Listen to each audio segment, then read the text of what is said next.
Modi cabinet की बैठक, PM ने आवास पर कैबिनेट की बैठक बुलाई है। लोकसभा चुनाव से पहले इस बैठक को कैबिनेट की आखिरी मीटिंग माना जा रहा है। राहुल गांधी ने महाराष्ट्र के धुले में न्याय यात्रा के दौरान उठाया अग्निवीर भर्ती का मुद्दा। चीनी सैनिक से तुलना करते हुए कहा, प्रधानमंत्री ने अग्निवीरों से की है नाइंसाफी।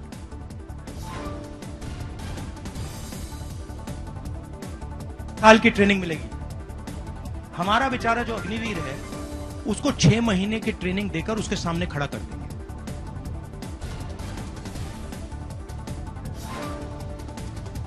राहुल गांधी ने यहां तक कहा, अग्निवीरों की भर्ती के बाद अब शहीदों से होगा भेदभाव। एक शहीद ऐसा होगा जिस सम्मान के साथ परिजनों को मिलेगी सारी सुविधा, जबकि दूसरा इससे महरूम होगा।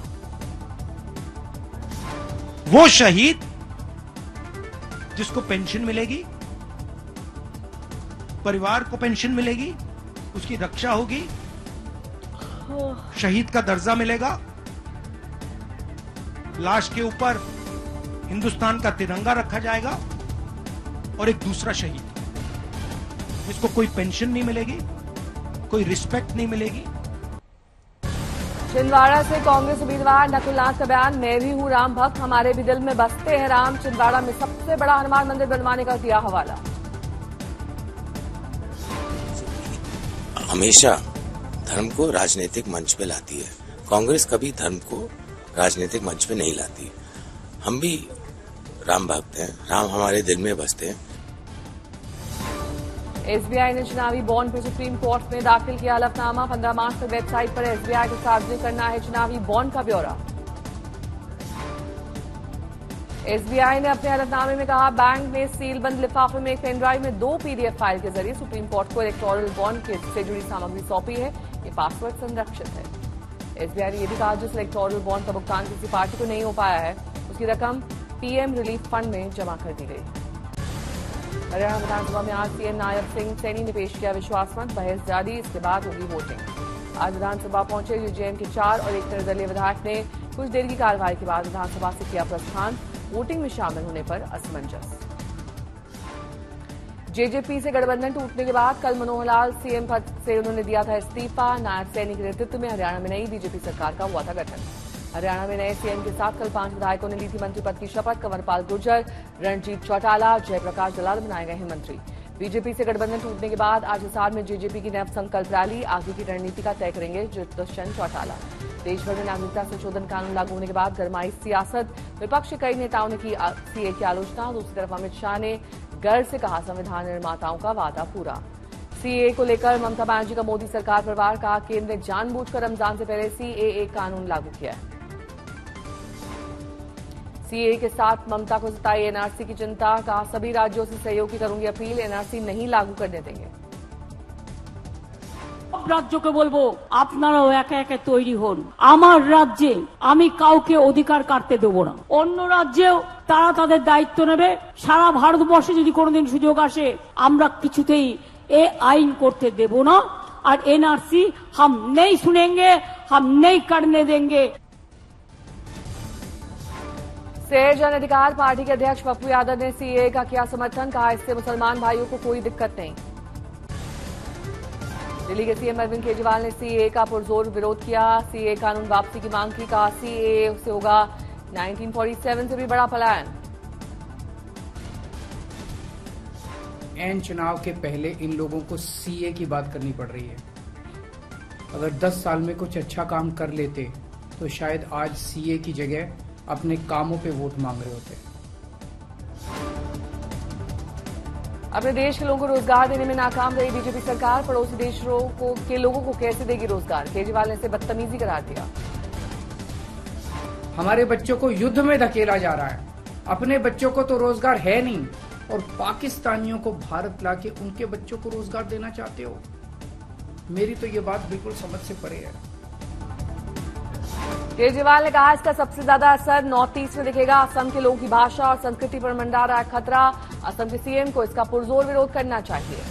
केंद्रीय मंत्री स्मृति ईरानी ने कहा सीए को लेकर ममता बनर्जी समुदाय को वोट बैंक के लिए निश्चित रूप से भड़काएंगी। कुछ समुदायों को भड़काएगी, लेकिन हर हिंदुस्तानी जानता है कि नरेंद्र मोदी का ये निर्णय न्याय संगत है। पश्चिम बंगाल में स्मृति ईरानी ने सीएम को घेरा, कहा चुनाव आते रामनवमी को घोषित किया अवकाश। देखते रहें चुनाव के वक्त किसी न किसी मंच पर चंडी पाठ जरूर करेंगी ममता। जैसे ही चुनाव आया, रामनवमी को पब्लिक हॉलिडे डिक्लेयर कर दिया और फिर निश्चित रूप से किसी न किसी मंच से चुनाव के वक्त चंडी पाठ जरूर करेंगी। असदुद्दीन ओवैसी का बयान, रमजान शुरू होते ही बीजेपी ने देश के 17 करोड़ मुसलमानों को सीए के जरिए बड़ा मैसेज दिया है। अब मुसलमानों को दिखाना होगा कागज।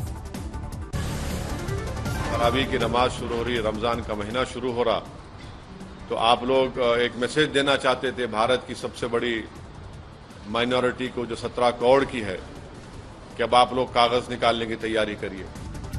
आसनसोल में टीएमसी पर भड़की बीजेपी नेता अग्निमित्रा पॉल, टीएमसी की आक्रामक राजनीति पर दिया विवादित बयान, कहा मार के बदले मिलेगी मार, नहीं मिलेगा प्यार।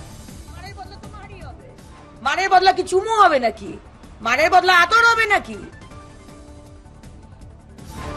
गुजरात के पंचमहल में संत समाज ने किया सीए कानून का स्वागत। दंडी स्वामी जतेंद्रानंद सरस्वती तो यहां तक कह गए मोदी के मिशन 400 पार में सहयोग के बिना प्रतीक्षा गांव-गांव निकल पड़े। इस मतदान के यज्ञ में भी आहुति एक एक हिंदू की पड़ जाए, इसके लिए गांव-गांव निकल पड़िए। सीए लागू करने को लेकर कांग्रेस नेता सचिन पायलट ने केंद्र सरकार पर कसा तंज, कहा अच्छा होता अगर सरकार एमएसपी लागू करती तो किसानों को अच्छा फायदा होता। नहीं, तो बहुत पुराना कानून था, इसको चुनाव की आचार संहिता से ठीक पहले लाया गया है। मुझे खुशी होती अगर ये सरकार एमएसपी पे कानून लेके आती। हैदराबाद में इफ्तार दावत में शामिल हुए एआईएमआईएम विधायक अकबरुद्दीन ओवैसी रियासत नगर की इफ्तार दावत में बड़ी तादाद में नजर आए रोजेदार।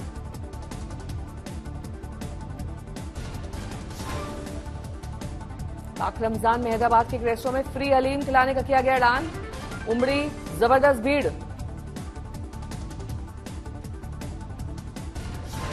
मुफ्त के हलीम खाने उमड़ी भीड़, कुछ ही देर में हुई काबू। भीड़ को तितर बितर करने के लिए सुरक्षा बलों को करना पड़ा बल प्रयोग। उद्धव ठाकरे ने मणिपुर हिंसा पर का उठाया मुद्दा, का सवाल क्या वहां हिंदू नहीं है, आखिर हिंसा के बाद क्यों नहीं गए पीएम मोदी। केंद्रीय मंत्री गिरिराज सिंह का बयान, सीए पर ममता कर रही तुष्टीकरण की राजनीति, चुनाव में भुगतना पड़ेगा इसका परिणाम। प्रधानमंत्री सामाजिक उत्थान रोजगार आधारित जन कल्याण राष्ट्रीय पोर्टल का शुभारंभ करेंगे पीएम।